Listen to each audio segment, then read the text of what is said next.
And welcome in to the Backstage Pass here for a hump day. It's the first show of 2022. Hard to believe we're saying that after the last 2 years, the way they've been here. But of course, a great 2021 for us here at the Backstage Pass. And of course, thanks to the sponsors out there, good friends over at Hank Jr. Productions and our good friends over at MitchMacs. You can pick up some of that Backstage Pass merchandise at MitchMacs.com. It is the first show out of the gate for the new year. Tomorrow, good friend Dave Wilbert drops by, and Friday, Mariah Dombey. And a good one, Jeff and I are going to take part in January 24th. The legend John Schneider is going to drop by here on the Backstage Pass. We'll talk Bo Duke and Dukes of Hazzard and a whole lot more here as we continue on. And also January 18th, legendary actress and fitness model Brooke Burke is going to stop by here on the Backstage Pass, give us a little intake as to what's going on in her world. But I tell you what, great way to lead off the show. Got a little vocal problem, Jeff, but I'm not singing today, so that's a good thing. She'll be singing with us, and she was named Tap 1 to Watch by the NSAI. And, of course, a Next Up Now artist by CMT, one of our show favorites, Carolyn Miller, here on the Backstage Pass. Carolyn, what's going on? Happy New Year. Hey, good to be here. Thanks for having me. We appreciate you. And again, Happy New Year to you. And a lot's been going on in your world since we last talked there, of course. 2020, everybody knows, was the rough year everybody had. And, of course, the last really 19 or 20 months can be rough for a lot of people. Still going through this thing called COVID, or the Transformer name, Omicron, whatever it's called now.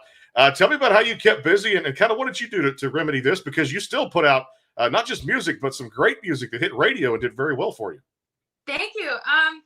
Yeah, 2020 was going to be my first big touring year. I had some festivals on the calendar I was really excited about and had a whole release plan and had a bunch of music recorded. And then that rug was ripped out real quick. And so instead of just shutting down, I was like, well, I'm still going to release music. I'm still going to perform. It's going to be virtually. I still have access to, my fan base and music and a piano, and the music doesn't have to stop. And I just felt like as an artist, it's part of our responsibility to spread joy and love through such a dark time. We entertain. That's what we do. And so why not continue to find ways to entertain? And did a lot of live stream concerts in 2020. I did some theme nights. So every Wednesday I sat here at my piano, and one week was Disney, one week was male songs, one week was songs from the 80s, the 70s, and sometimes would dress up with a theme and stuff. So it was just a way to kind of engage with my followers. And it was really cool because I feel like I got to know them super well through this. I had so much more time to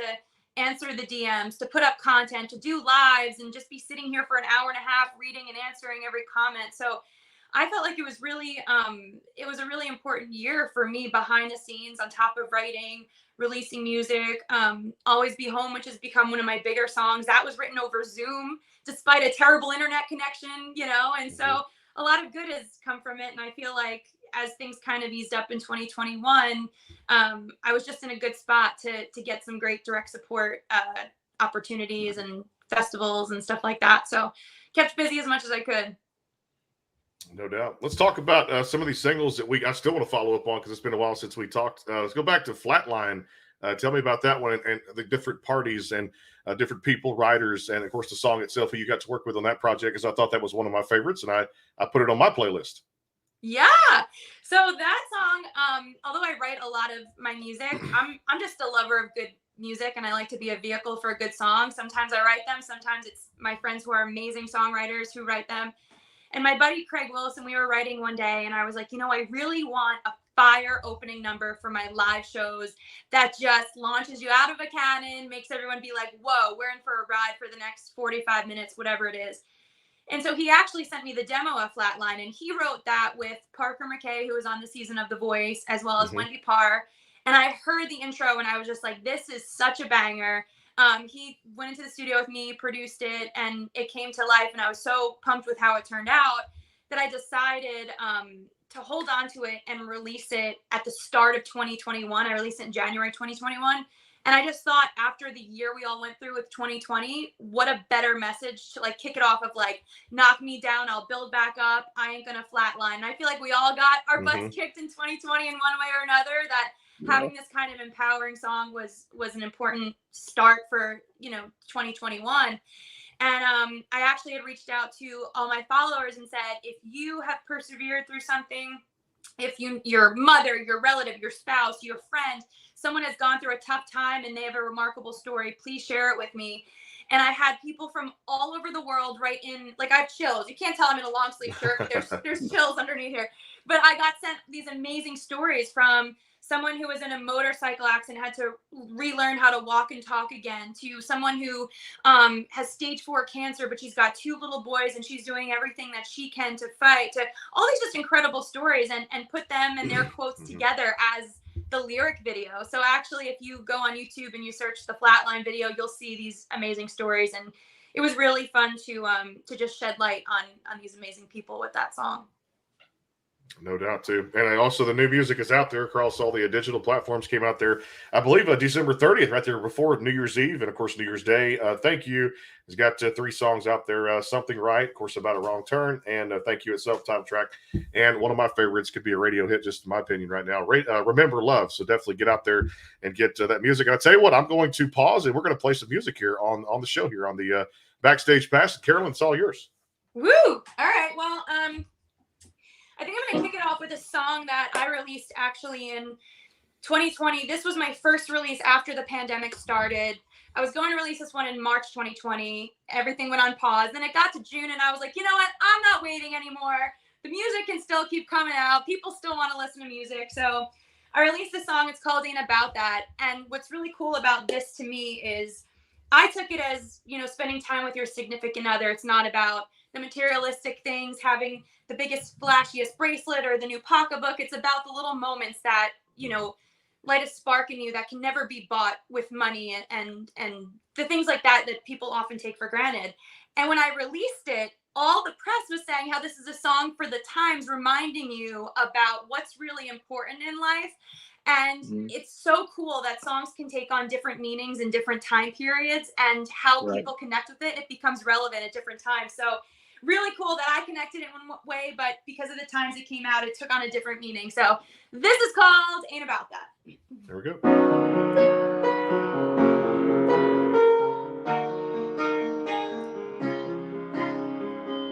It ain't about the sunset. It ain't about the sky. It ain't about the shade tree, the blanket, or that bottle of strawberry wine. It ain't about the roses hiding behind your back, or the gold in the bracelet that made my face light up. No, it ain't about that. It's the way my heart goes racing every time you tangle your fingers round mine. It's the way you look into me and see the beauty I can't always find. Doesn't matter what we're doing or how much time we have. All I need is you next to me. I don't care about anything that ain't about that.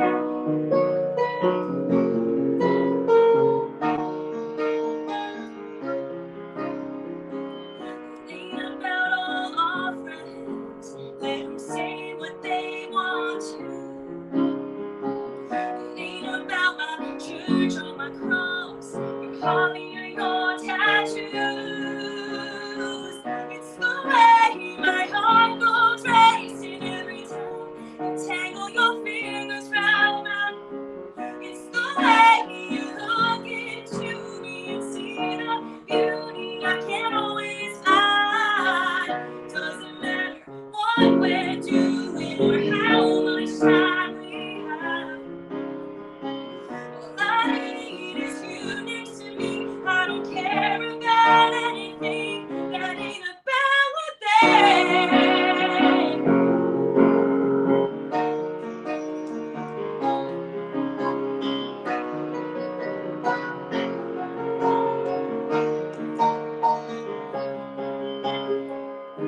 Everything I have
Go behind the scenes with some of the biggest artists in music today with the Backstage Pass, powered by the SportsGuysPodcast.com. Join Brandon Morrill and his co-host Kirsty Krause, Jeff McMahon, and Karen Lee Batten as they talk to rising stars and legends about their music careers.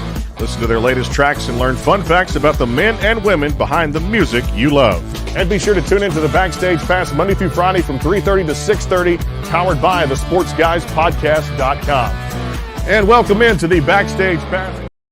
And we're doing that here with Carolyn Miller on the Backstage Pass. Back here, Jeff McMahon. Happy New Year, of course. 2022, presented by our good friends over at Hank Jr. Productions, and also MitchMacs.com, the official merchandise provider of the Backstage Pass. Of course, Carolyn Miller, kind enough to spend a little time with us, breaking in the new year. I love that song. And Jeff, I've always said this ever since I met her in 2019, one of the rising country artists out there. I said, I'm definitely going to get tickets to a show, either New York, Nashville, wherever she's at. We have to make it happen. So if we're there and she's in town, please do. I'd love to meet in person and give you a hug finally. Would be great to sit front row at a concert there too. Fantastic song, great performance. We still got a couple of more for you today, so be sure and stick around for that too. Again, some great new music out there, and one that I would consider a number one hit on radio right now. Some great songs. Thank You is out there across all the digital platforms. The title track, Remember Love, as well, and also Something's Right About a Wrong Turn. Hey, tell me about this new music. Is I don't want to jump ship too quick, but I love this new music. And we were talking a little bit before the show about Remember Love and kind of how it came together. And this has now become one of your favorites, one of your most streamed. And you guys, I can see why you put this a part of the project. Thank you, too. Yeah, these were some of the earliest songs that I ever wrote. Remember Love was literally probably the first full song start to finish that I wrote. It was on my first co-write ever. I got this co-write because I won a contest on Reverb Nation, and it was just so exciting that I for years had books and books of lyrics and so many melodies, but I never put them all together on my own to finish a song. So I had never considered myself a songwriter for that reason, which is so silly because in Nashville, it's all about co-writing. It's all about collaboration. And so I learned that when I won this contest, and I went in with, these ideas, and we got this song out of it. Remember Love is really my first co-write. So it gave me that co-writing, songwriting bug. Something Right About a Wrong Turn was written on Halloween in my little apartment in New York City, like a month later. And then Thank You was actually inspired by my dog who had passed away. And I know it sounds kind of funny, but anyone who's ever had a pet or a dog knows what I'm talking about, that it is literally one of the hardest things in life you have to go through when you put down this animal. And so I just remember, not to be a Debbie Downer for a second, but I'll tell you the story just so you know where it came from. My dog, this is like 2017. He was like 13 years old, got really sick. And I remember my mom saying, we have to go put him down. If you want to come to the vet, be here tomorrow at this time, whatever. So I went out and met my family. And as I was driving to the vet, I just had the words going through my head. Thank you for loving me. Thank you for loving me. Because what else do you say to this little animal that loved you unconditionally for all these years? Thank you for this love that you've given me and everything. And so I was really upset about it. And I went to Nashville that next week, and I had a writing session, and I started having this melody of thank you, thank you. And so I wanted it to obviously transcend beyond an animal. It could be someone who was adopted and they're saying this, they're whatever. Someone who maybe didn't have a father growing up and it's their stepfather walking down their aisle at the wedding, or their first dance with someone like that, or that teacher that believed in you, or that coach that inspired you to be more and be better. And so although Thank You was written, like I said, as a result of my dog passing away, it's been so cool to see how people have connected and who that person for them is in their life. Right.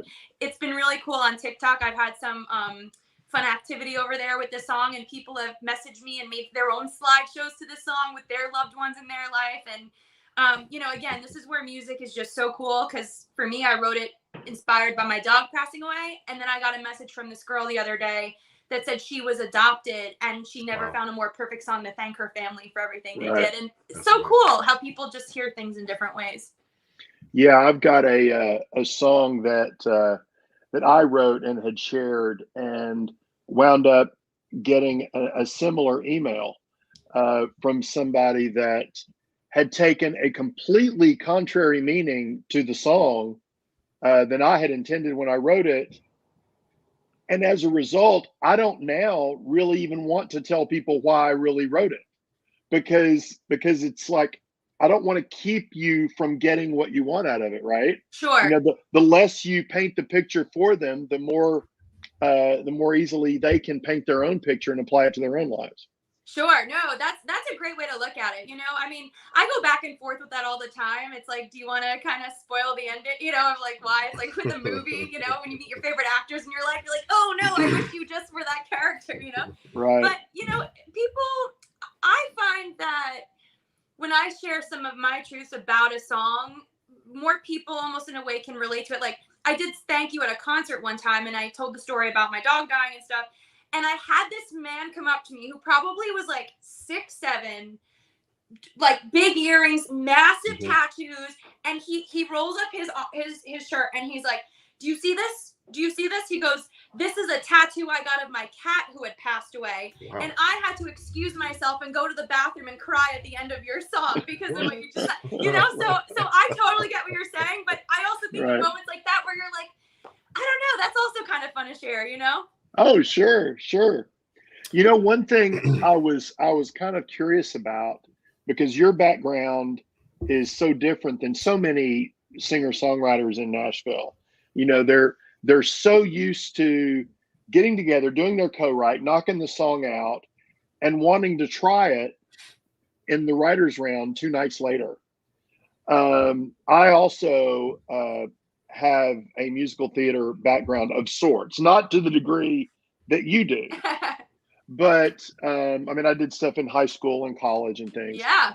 And I wonder how much of that experience has kind of helped you over the last 2 years, because we understand the idea of building it for 2 months, building it for 3 months before you get to perform anything, right? Yeah. And a lot of our singer-songwriter buddies, they're like, let's get it done because I want to try it out in the round and all of that. Do you think any of that experience, or I'm sure it has helped you in through your perspective, but how has that musical theater piece of your world impacted your songwriting or some of the development that you've had as an artist in this realm? Man, that's a great question, and you phrased it so well, and your points are so spot on. You know, to answer your question, yes, 100%. I think being able to be comfortable on stage in front of a camera, breaking the fourth wall, improvising with the audience a little bit, the show must go on, go with the flow, mistakes happen, you pick it up, how to cover for something. You know, all the things that you learn in live theater, that skill set is 100% still there. I think also, you know, because I come from such a entertainment background, I'm really conscious in how I construct the set list, you know, having that 11 o'clock number, having almost like an intermission where my band will do like a jam where like I'll have a moment at the piano in the middle of the show where they're off stage and like, you know, it's quiet. I leave, I change in the blackout. The band comes up and jams and I come in a different costume. You know, like I really enjoy bringing the entertainment theatrical side to my shows. I love how it's like it takes you on a journey. There's a beginning, middle, and end. I do that with a lot of my songs. You'll notice, I think particularly in my writing, I have these big belty through the chorus 2, and then the bridge in chorus 3 starts up an octave and super falsetto-y and head voice, and then it comes back in for one more big final note at the end, you know? So I definitely think that side of my training has carried through in a lot of ways. I think in relation to the songwriter point you said, which is so true and a really an excellent point, Jeff, is like, I actually do the opposite of that because I don't feel comfortable with that. And I'm used to being more of a perfectionist. I'm used to not putting out a product until it's finished and ready to be presented and ready to go. And I know in Nashville, it's more common that people just try things out, but I don't feel comfortable on stage unless I know exactly what I'm doing at all times. You know, and yes, there are things that go wrong, you have to wing it, whatever, but I'm very prepared to the point where like I won't memorize everything I'm gonna say between songs, but I've prepared my talking points, and in my head I kind of have it bulleted of what I want to say and where I want to say Right. it. You know, and it's funny in the industry, I've heard a lot of music industry executives say like they almost hate when writers do that, because it's like, no, you're not ready yet, like take the time, still do it. But it's such a Nashville thing that people do. But I don't know, I haven't fallen trap to that yet. I think because probably my background being like, you can't do that until you're ready. Well, I think that, and this is me kind of reading into your world there, but in the musical theater space, you know, the songs are very, not that in the country music they're not intentional, but you have a story that you're not only trying to tell within a song, but you're telling throughout the entire show.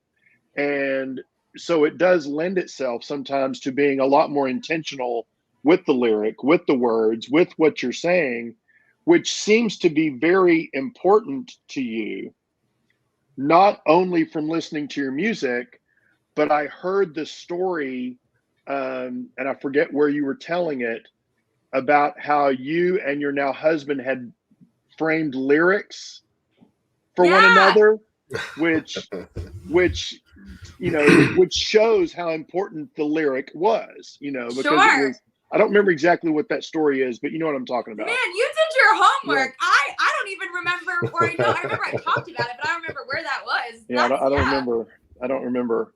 That's but it great, it just made clear that lyric is not something you just kind of toss out. Correct. 100%. I mean,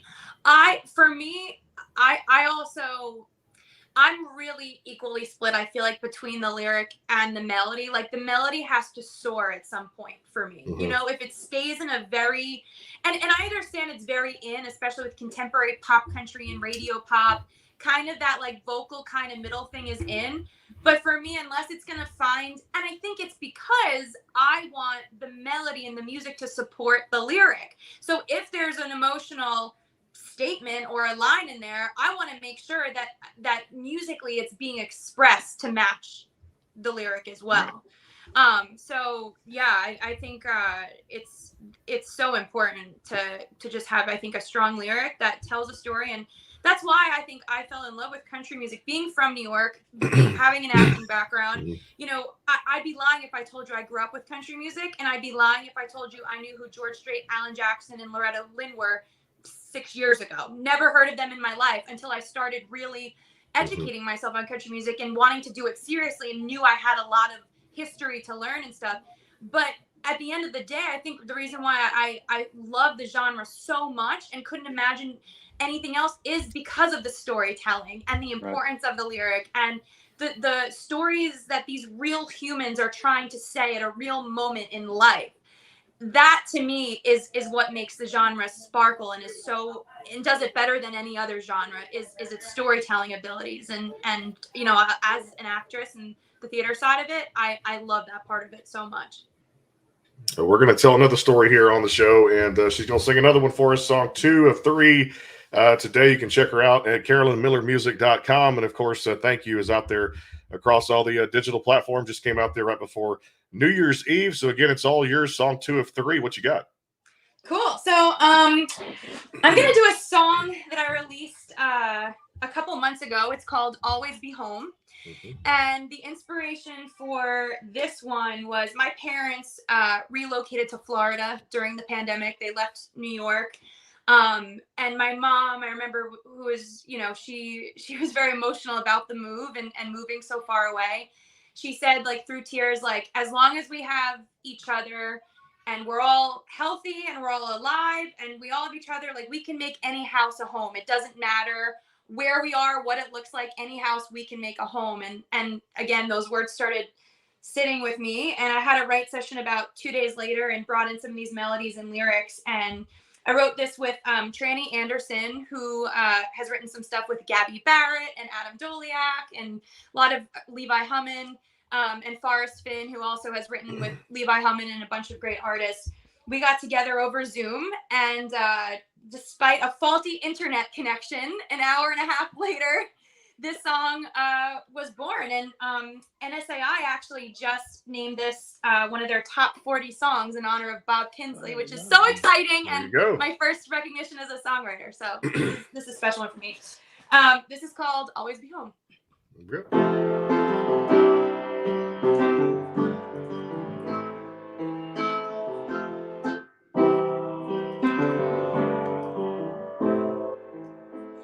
Boxes in the hallway, you haul in the drive.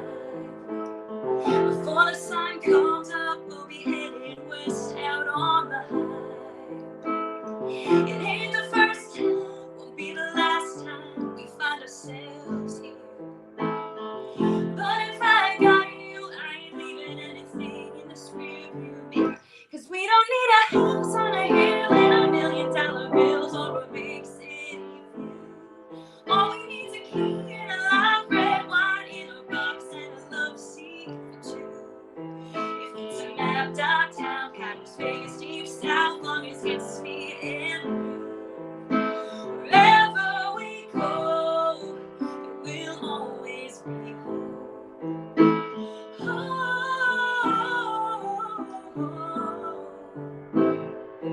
It's been a hell of a year, and summer ain't even over. But you keep me steady, always ready for this drop on this lifelong roller coaster. We got the kind of love built strong enough, nothing's gonna break us. Wherever it takes us, we don't need a house on a hill and $1 million bills or a big city view. All we need is a key and a light red wine in a box and a love seat for two. If it's a map, downtown, Cactus, Vegas, deep south, long as it's me and you. Wherever we go, it will always be home.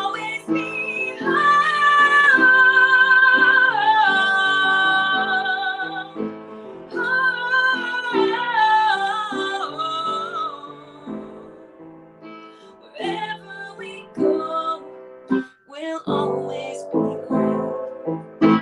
Wherever we go, we'll always, yeah, we'll always. We don't need a house on a hill and $1 million bills on a big city view. All we need is a key and a light red wine in a box and a love seat for two. If it's a map, downtown, Cactus, Vegas, deep south, long as it's me and you. Wherever we go, it will always be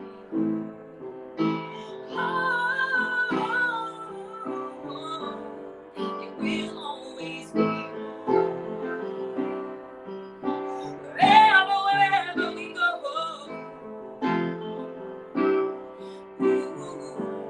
it will always be home.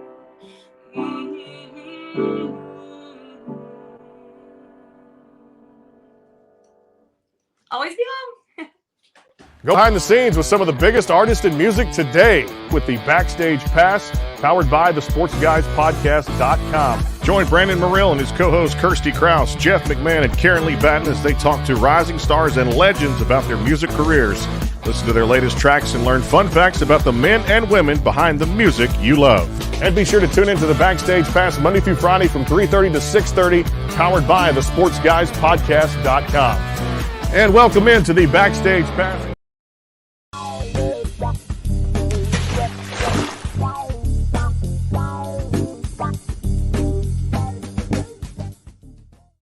You can check those guys out, MitchMacs.com, and of course, our good friends over at Hank Jr. Productions, featuring Carolyn Miller here. Catch it up here on the Backstage Pass. Again, Happy New Year to everybody out there, and thanks to all the work the sponsors do. Countdown to CRS is on. Cannot wait, Jeff, to get there at the end of February to meet you in person for the first time and go to work with you and Kirsty and put together. I might be going too. Well, then she's got to join us. If she's going to be there, come on down. The price is right.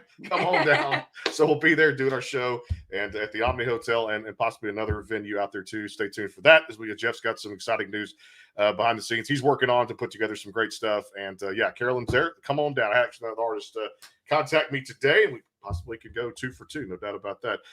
Always Be Home. I love that song. Hey, I wanted to ask you about this one too, because and you cover like a lot of my playlists now. I'm not afraid to admit that too, with a lot of as a lot of artists do that have come on the show in the last 20 years. I've built my own music through iTunes and through everything else that I've gotten. Strangers in This Bar. Tell me about this, because this is one of the ones last year that I found to be most interesting. And the album cover, thought you guys did a great job on that too. Thanks. Yeah, that one was also one of the earliest ones that I wrote. It's based on a true story. Every part of it, for the most part, I'll tell you the lines that like are dead on, and then there's only one that's not accurate. But when I talk about the bar on Front Street, there's literally a bar in my hometown on Front Street called McGorry's. It literally was a cold December night when we got off the train and went there.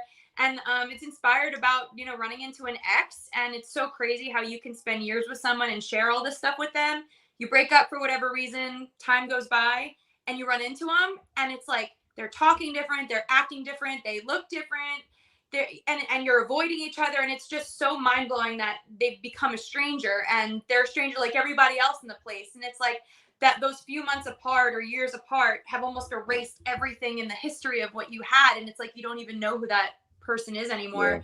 The only line in there that's not true is when I say the first time like we kissed after having too much whiskey. Our first kiss, we were in 9th grade, so we were not drinking whiskey when we had our first kiss. But I needed something to rhyme with kiss me, and I was like, we're in a bar, so let's say whiskey. That's the only line in the song that is not accurate. But we were together for 6 years, and the rest of it is accurate. And so I don't know. As a writer, I try to be as truthful as possible, put as much of the real story into it, because I feel like if I've gone through it, someone else has probably gone through it somewhere and hopefully can relate to it. And it's kind of more fun to like uncover your dirty little secrets in songs and, play the game of like, will they listen to it? Do they know it's about them? Or they do,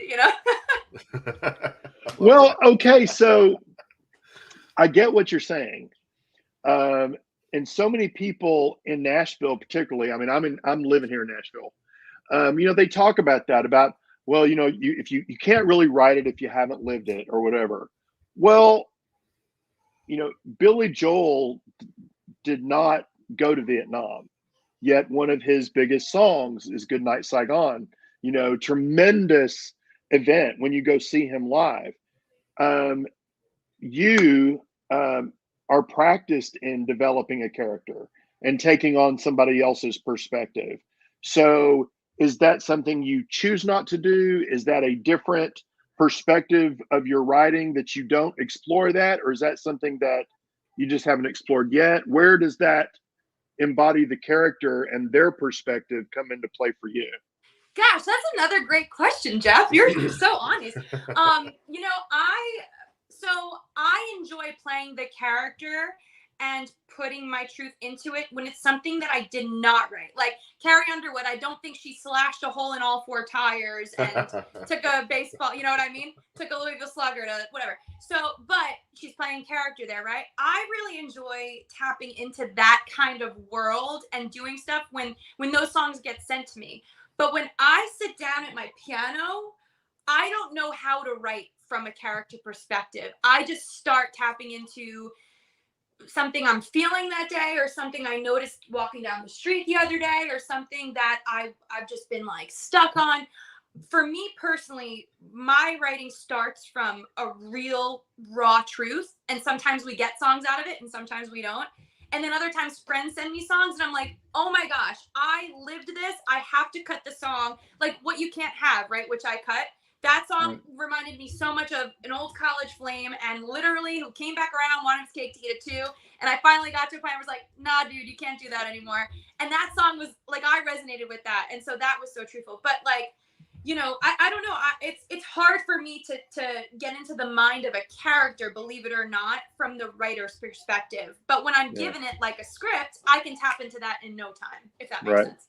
Yeah, it does. It does. No, it does about it. And I love the fact you write from what you believe in, write from experiences, and have that, sit down and, like you said, something you thought about yesterday, or something that just has an idea you've seen somebody else go through, or something you went through and lived it. And that's how music is beautifully born and created out there. No doubt about it. Yeah. It's funny. It's kind of like, in my song All In that I released. So that one I Mhm. did not write, but could relate to it in so many ways. The original demo, there had a line in there in verse 2 where it said, it's like, you know, I'm scared of failure ever since my parents split. It's a line about my parents Mhm. split. Now, anyone who comes to my shows and knows and sees me talk, like, my parents are still together. So I was like, I don't think that line sticks out so much Mhm. that I don't feel right and authentic singing that. So I emailed the publishers and the writers and said, are you guys okay if I say ever since my heart was split? Because I can relate to being scared to dive in, you know, from having a, Mhm. you know, a broken heart or whatever. And they were like, sure, no problem. So those are little ways where if everything else is dead on accurate, but there's one obvious line that just doesn't really make sense with Mhm. my life, I'll change it where I can. But you know, something like that I think is different than just committing to a character. So I Right. think it just Right. depends on the song, honestly. Yeah, it does, no doubt. We're going to play one more here, come back and do rapid fire. We have some new questions out there. We get to kind of propose on that too at the same time. And definitely, again, CRS February 23rd to 25th from Nashville at the Omni Hotel and possibly another venue out there. Stay tuned for that news and all the social media out there, plus our YouTube channel. Carolyn, it's all yours. Again, thank yous out there across all the digital platforms. Make sure you go get that and visit CarolynMillerMusic.com. It's all yours. What do you want me to do for my last one? I can either do the wedding song when I say I do today, or I could do thank you, the title track off EP. What do you want? Tough choice. Jeff, I tell you what, she's got, and that's one of the songs I was going to ask you when we came back from break. When I say I do today, let's go with that one. Why not? Let's do it. Okay, sounds good.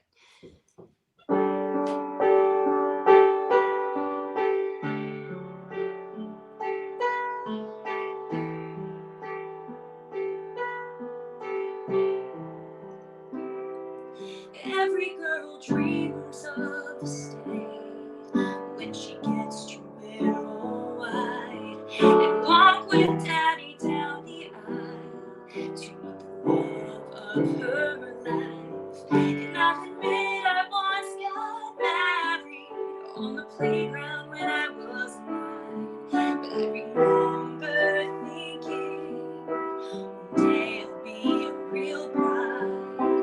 Now here we are, it's finally here. We've been dreaming of this moment for 7 whole years. I promise that I love you through the good times and the bad, and I promise to be faithful, give you all I have. And one day when we wake up and we're old and gray, I'll still look at you just the same as when I say I do today.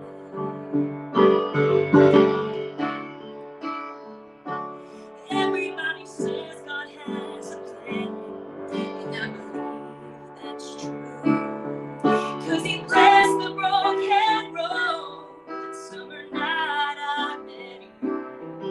And I thank my lucky stars God gave you for the ups and downs. I can't help but smile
And back here on the show again, Carolyn Miller joining us here on the Backstage Pass. Fantastic performance. And I'm going to tell you this, we've said it before, if she's at CRS and after we do a show, we get out to a show, she's performing around there, get those tickets, and we'll have a lot of information about that on the show here on the Backstage Pass. Again, thanks to Hank Jr. Productions and our good friends over at MitchMacs.com, which you can still get some of that Backstage Pass merchandise. A lot to choose from there, and I couldn't even decide what I wanted when I went there too at the same time. But you can actually pick that and still give away a New Year's gift, and we appreciate the support out there. That was When I Say I Do Today, which is out there across all the digital platforms for your download purposes. Tell me about that because, man, such a beautiful song. And I know I've said this before, Jeff mentioned just beautifully trained in all different genres and facets of music out there. We've talked about before many times on this show. I can see that highlighting a Disney movie for a song like that. I really can. You would be that'd be a dream. That's something that should be in Frozen 3. I'd love to say something like that if one of the ladies get married or something like that, and they play that song, and it's Carolyn Miller, Disney, Frozen 3. I could see it coming to a theater near you. Such a powerful song and one that means a lot to you, right? Yeah, for sure. This is actually a song that I wrote completely on my own. It was never intended to be released. The month of my wedding, I told myself I was going to surprise him with a song on the morning of our wedding. And I promised myself no matter how long it took, no matter how much it sucked, I was just going to complete a whole song by myself for the first time. And it would just be for him. And even if it was terrible, he would still tell me it's great, whatever. So I recorded this song in my friend's bedroom one time through at the piano with a vocal, whatever, gave it to him the morning of the wedding. He cried. It's really sweet. If you look at the music video, you'll actually see the real authentic footage from our wedding day when he heard it for the first time and took out the lyrics and everything. Anyway, like I said, never planned to share it. This was 2.5 years ago that all this happened. And then with the pandemic, I discovered Tickety Talk, as we all did, and spent way too much time on that thing. Mm-hmm. And one day in March, I was like, I'll just share a clip of it, just for fun. And it went viral and that video got over 1 million views. It's been played now over 2 million times on TikTok. And so many girls who were engaged or getting married discovered this song on that platform. And I now have brides all over the world walking down the aisle to this song, which is insane. They're using this as their first dance. Mm-hmm.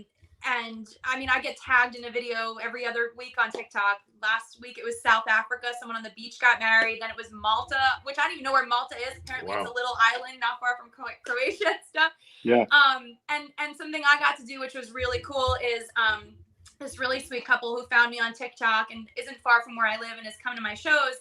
They were using it as their first dance song, and the groom reached out to me and coordinated a big surprise. So the bride had no idea. I showed up and I sang the song. She thought it was the track. Halfway through, it's a point, and was like, "Look, who's her?" And she cried. It was just the coolest moment ever to be able to share that with people.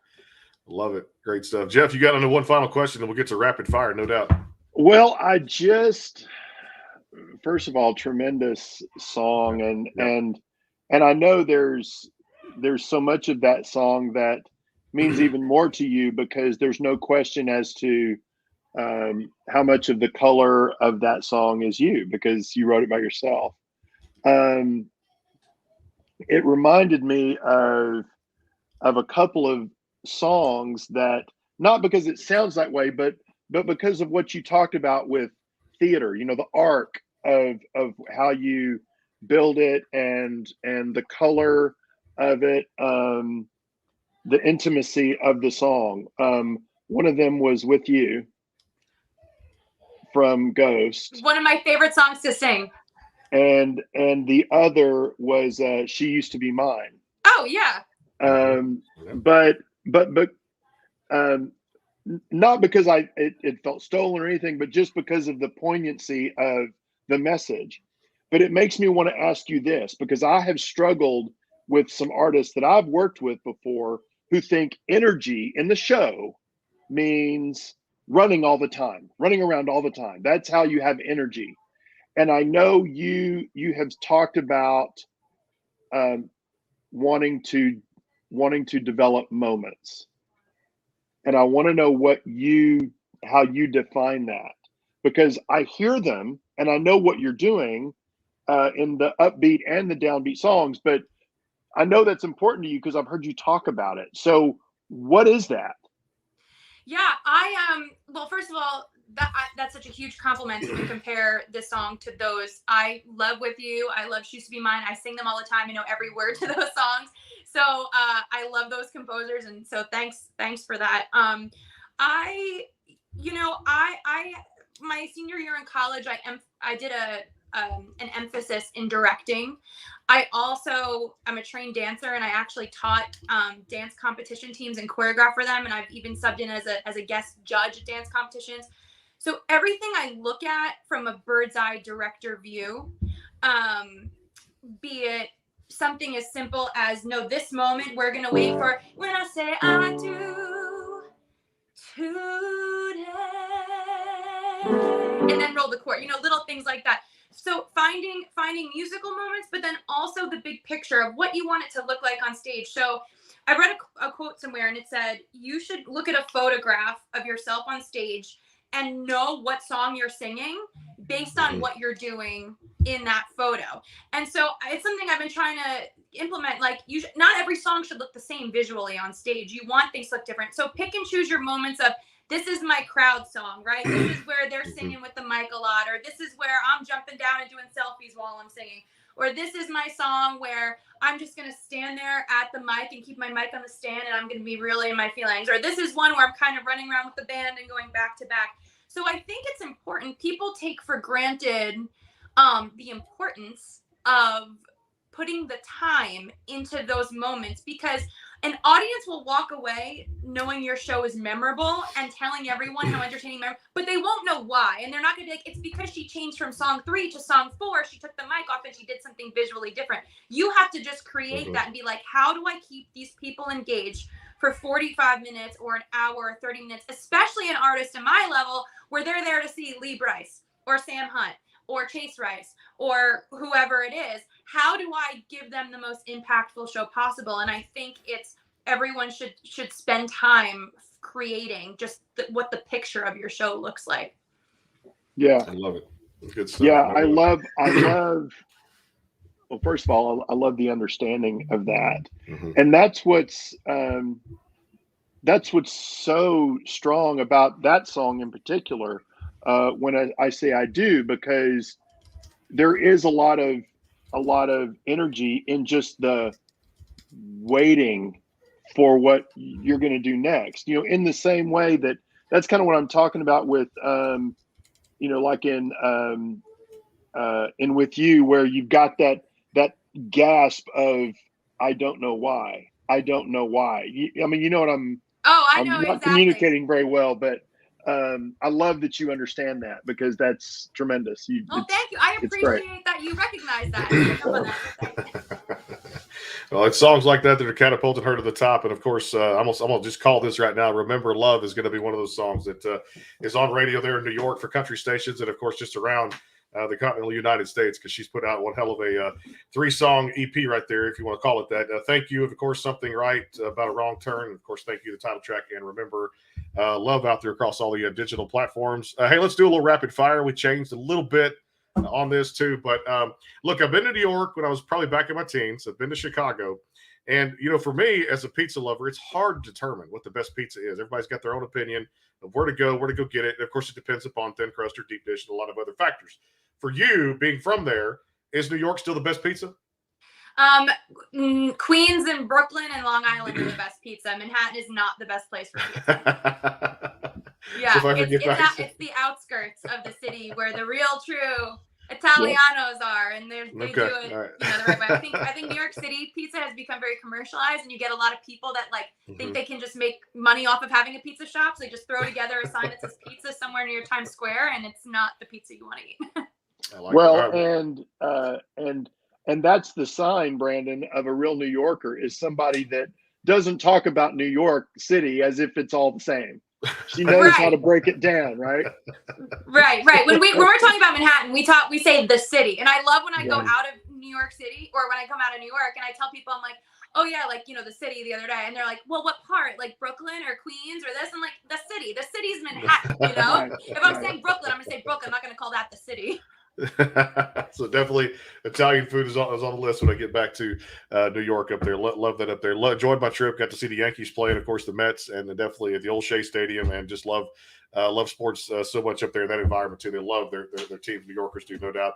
All right, so if you could, Carolyn Miller gets a phone call, and it could be any game show she gets to be a contestant on. What game show would you pick? I'm gonna say I have two. Either Dancing with the Stars, just because I love dancing and I grew up dancing so much in my life, and I love that they change the styles and stuff. And I'm trained in tap and jazz musical theater, not ballroom. So I would love the challenge of the foxtrot and the cha-cha and the this. But also I love Who Wants to Be a Millionaire. I've watched it for years, and I have a lot of useless knowledge in my head that maybe would come in handy on a show like that. I like that. Good stuff right there. All right, let's say Carolyn Miller wins the lottery tomorrow. Where's the dream house? Where's the dream car? What's the first thing you would do if Carolyn Miller won the lottery? The Powerball? I definitely get a second home in Nashville. Definitely to have more permanent boots on the ground there. So rather than just having to take a Southwest flight all the time, have a place to stay more permanently. Probably a boat, honestly. I love everything tropical and beach, and I think it'd be so cool to have a boat docked in Miami or Fort Lauderdale, and then just be able to jet to the Bahamas for the weekend or something like that. That'd probably be top of my list. The Bahamas is fun, no doubt. I got to go to Freeport a few years back, and it was one of those screensavers. I did not get down to Nassau. They said it's a little bit more beautiful there, but the Bahamas was one hell of a trip. And that's what we did for my bachelorette party. It was 12 of us on a Royal Caribbean 3-night cruise ship from Fort Lauderdale to Bahamas. It was the best weekend of my life. Let's finish with this one here, and of course, we're going to have you back. Hang on, let's just note what she just said. All right. She's been married for 3 years, and the best weekend of her life was her bachelorette party. August 25th, 2018 weekend. If you're listening, Kevin. He's going to catch us. You're going to get me in trouble, Jeff. All right, let's finish with this one. I'm just going all in. All the chips are right there. If there's another bucket list vacation with the hubby or yourself, or just musically, you could perform anywhere to take that kind of bucket list venue, or playing with somebody, opening for somebody, another artist out there. Where would you go? What would you do? Oh gosh. Well, I mean, vacation wise, I'm dying to go to Bora Bora. I'm dying to go to Greece. I just think Barcelona, I'm just really into I don't know. I'd love to go somewhere like that. As far as dream venues to play, it'd be Madison Square Garden as a New Yorker. The Red Rocks Amphitheater, I'm also obsessed with. I've seen so many pictures. It looks amazing. And dream artists to play with, I don't know. There's so many. There's just so many. I mean, Carrie Underwood's been my idol, no pun intended, for ever. So she's someone that would be killer. Blake Shelton and Luke Bryan, I know it sounds really cliche, but they were some of the first country artists I discovered in the early 2010s, and they are what got me into country music. So out of just, the history of what they've meant to me, I think doing a show with them would be pretty awesome too. Well, I can see that happening in the future, and we've made some bold projections on the show here before, and she's going to fly right up the charts with her music, and of course, still doing her thing out there in 2022. She's authentic. She knows what kind of artist she wants to be, and she writes from the heart out there. Go keep streaming, keep downloading the videos, keep getting merchandise off the website, CarolynMillerMusic.com, and go get Thank You, and of course, all the other great songs we've talked about today across all the digital platforms. Carolyn, we appreciate the time, and again, Happy New Year, and come back anytime here on the show. And Jeff and I hope to see you at CRS. Hope you had a great time. Yeah, I did. Thank you guys so much for having me, and can't wait to meet you in person one of these days. Looking forward to it, no doubt. Tomorrow, Dave Wilbert drops by, and Friday, Mariah Dombey. Looking forward to that visit. And, of course, January 24th, Jeff and I with the great John Schneider here on the Backstage Pass. Yeah, Jeff, we're going to talk Dukes of Hazzard and, of course, a whole lot more with the great John Schneider. We'll see you guys tomorrow on the Backstage Pass. Thanks to Hank Jr. Productions and, of course, MitchMacs.com. We'll see you soon. Have a great night. And again, Happy New Year. Bye.